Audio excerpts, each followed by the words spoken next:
Right, so where it has been quite correct and appropriate to take Joe Biden to task for the United States' constant and unapologetic support that it has given to Israel, for all the attacks he justifiably invites upon himself and his nation over arms sales, over US Security Council vetoes, over his flesh-pressing exercises, the number of innocent lives lost, not deviating him in the slightest from that support. It's the other guy, his sidekick, who is just as big a problem, if not more so. And at this point where we're in ceasefire talks again, it is he who is leading the charge demanding Hamas sign up to a ceasefire agreement, whilst providing the cover once more for Benjamin Netanyahu, who hasn't publicly announced his support for this ceasefire plan either, and likely never will, because he's the one that keeps scuppering the peace processes up in reality. I am of course referring to the US Secretary of State here, Antony Blinken. He's cropped up in Israel again, and quite honestly by this point he should be more associated with peace talks collapsing than helping them succeed, because nobody is more on the side of Israel, possibly on the planet right now, in positions of power than this guy is, and he has the track record to prove it. Two main goals in mind. The first is to reaffirm the commitment of the United States to Israel's security. That's a commitment that we put into practice virtually every day since October 7th, including when Israel was attacked directly by Iran back in April. In recent weeks, given the heightened tensions, we have deployed additional assets to the region.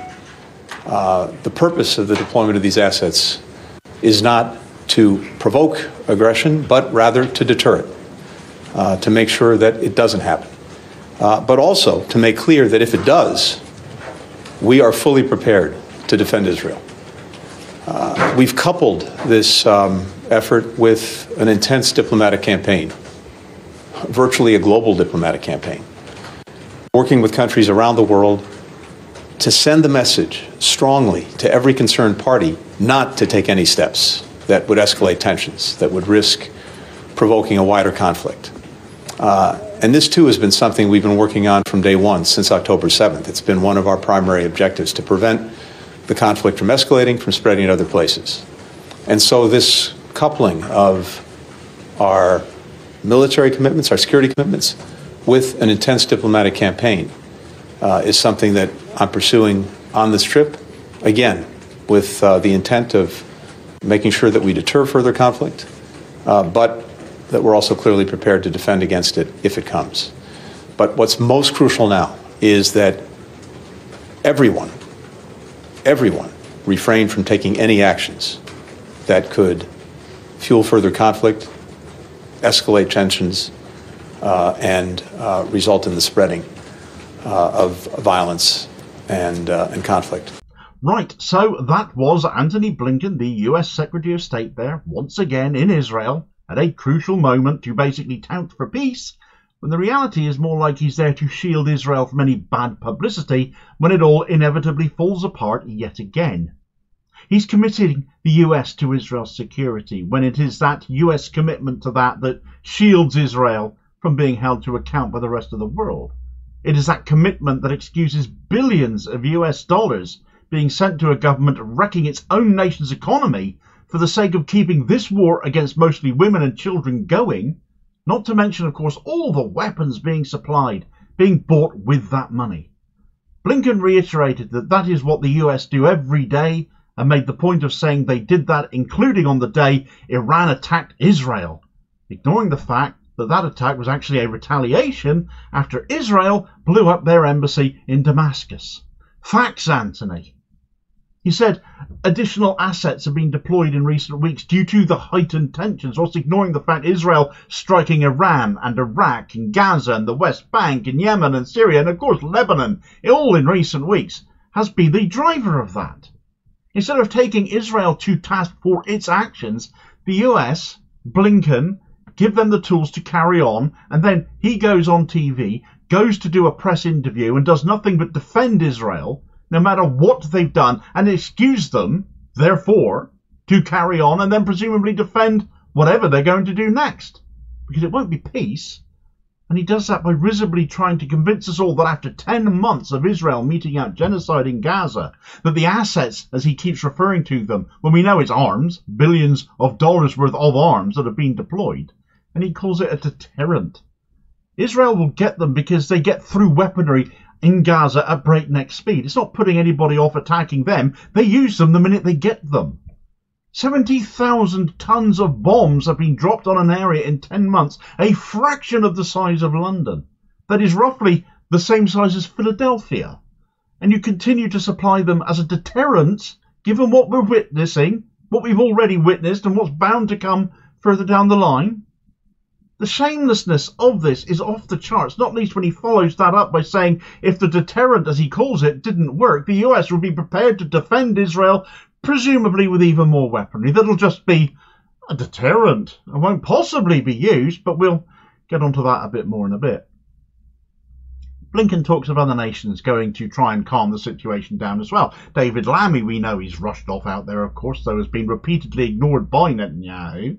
Yet Blinken would cite those such as Lammy for going out there to try and stop the escalation as being fantastic, fabulous people, when it is their siding with Israel and their arming of Israel and their unquestioning support for Israel that is driving more conflict. It just gives them the confidence to carry on. It's like patting a spoilt brat on the head and saying, there, well done. Not according to Blinken, though. It's not Israel's fault. It's everyone else around them, still justifying Israel's response to the night of October 7th, regardless of the disproportionate levels Israel have too obviously reached. Still defending 10 months of genocide as legitimate self-defense for a single night's incursion by Hamas, which resulted in the seizure of hostages taken to demand Israel release hostages they hold. Though, of course, they get referred to as prisoners by our media, don't they? Implying they are legitimately held when actually nothing could be further from the truth. If preventing the conflict from escalating and spreading, then you're backing the wrong horse here. Antony Blinken for the people of Gaza is tantamount to something like the angel of death. He went to Israel for the first time, following the events of October 7th, just 5 days later on the 12th, saying at that point that he came as a Jew, which, considering the conflict was between one so-called Jewish state and another that isn't, should have negated him from taking part in any further negotiations he basically declared by saying that he was picking a side. It forfeited any diplomatic leverage he might have had due to his position as Secretary of State.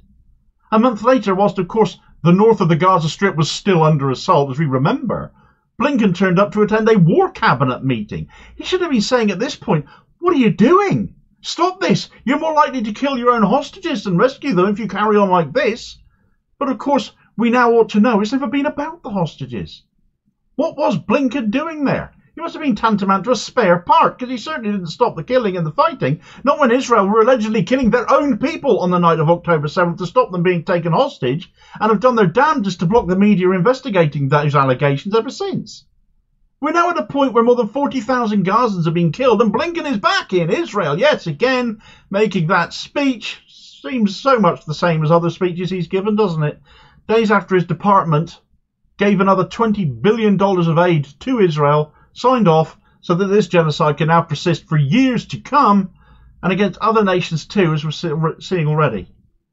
So he's back to push this latest version of a ceasefire deal. This one, though, isn't even a ceasefire deal. Where Netanyahu won't agree to a full ceasefire, Blinken, of course, accepts that, but he'll go on demanding that Hamas accept it, and he'll go on to speak to other Arabic nations besides and say to them the same thing and say that they need to pressure Hamas to agree to this too, that they should accept this latest deal, which just is not a ceasefire. Blinken even basically stands there as if Netanyahu's already agreed to it himself, as if he's a spokesperson for him, when he never has backed a ceasefire publicly yet. In fact, is seen as the main obstacle to all of them, and that's coming from his own people, because it would finish him as Prime Minister of Israel, for reasons I've gone over in so many videos before now, so I'm not going to go through them again now here. Functionally, whenever Netanyahu and Blinken meet, you must wonder what they talk about for hours on end, because ultimately they come out with the same story, smiling, shaking hands, posing for the camera, with Netanyahu still actually refusing to back a ceasefire and Blinken just repeating that Israel has the support of the United States. Hamas, despite having agreed previous ceasefire deals that again Netanyahu hasn't, have already rejected this latest one One reason being they know Netanyahu won't agree to it either, so why should they waste their time? Why should they be the ones always making the concessions, even though obviously they're the ones that are only ever asked to? But the main point about it should be noted that since this ceasefire deal doesn't actually include a bloody ceasefire. No free movement of Gazans is allowed either, as Netanyahu demands a checkpoint at the Israeli-built corridor across the middle of Gaza, the Nevatim corridor, remains. Israel should also retain control of the Rafah border crossing, apparently, and the Philadelphia corridor, which is the border between Gaza and Egypt, even though that is in violation of a 45-year-old peace treaty between Egypt and Israel, the Camp David Accords. And Netanyahu has changed the rules regarding prisoner exchanges now as well, meaning they can't even be completed at this point. It's an absolute joke, and this is what Blinken is toe-curlingly pushing. Whatever Israel wants, effectively, he'll back. Antony Blinken does not operate impartially. He is on Israel's side. He is enabling them and seems resolute in continuing to do that. But why? Is it just AIPAC funding that, like many politicians, it is the donors that have the real power in all of this story? Or is there something more? And in Blinken's case, I think it's the latter, given his own personal history and his family's relationship with Israel. Antony Blinken's grandfather was a chap called Maurice Henry Blinken, and this excerpt from the New York Times obituary of the man from 1986 might prove illustrative of this point. Maurice H. Blinken, a New York lawyer who founded the American Palestine Institute after World War II, died Sunday at the Good Samaritan Hospital, West Palm Beach, Florida, after a long illness. He was 86 years old and lived in Palm Beach. In 1946, under Mr. Blinken's direction, the Institute initiated and financed a report by several economists, Palestine, Problem and Promise, which argued that an independent Jewish state was economically viable. This rebutted a British white paper that contended Palestine could not economically support a large immigrant population. The Institute's report is said to have helped persuade the United States government to support the establishment of the State of Israel. A Zionist Jewish state was very viable, according to the United States, even as this country at that point said no, it wasn't. Maurice Blinken's report via his American Palestine Institute helped persuade the United States to support the establishment of the State of Israel. Blinken's family history is intrinsically tied to the creation of Israel itself. But there's more. His parents divorced, which resulted in Antony Blinken moving with his mother to Paris along with her second husband, who was a chap called Samuel Pizar.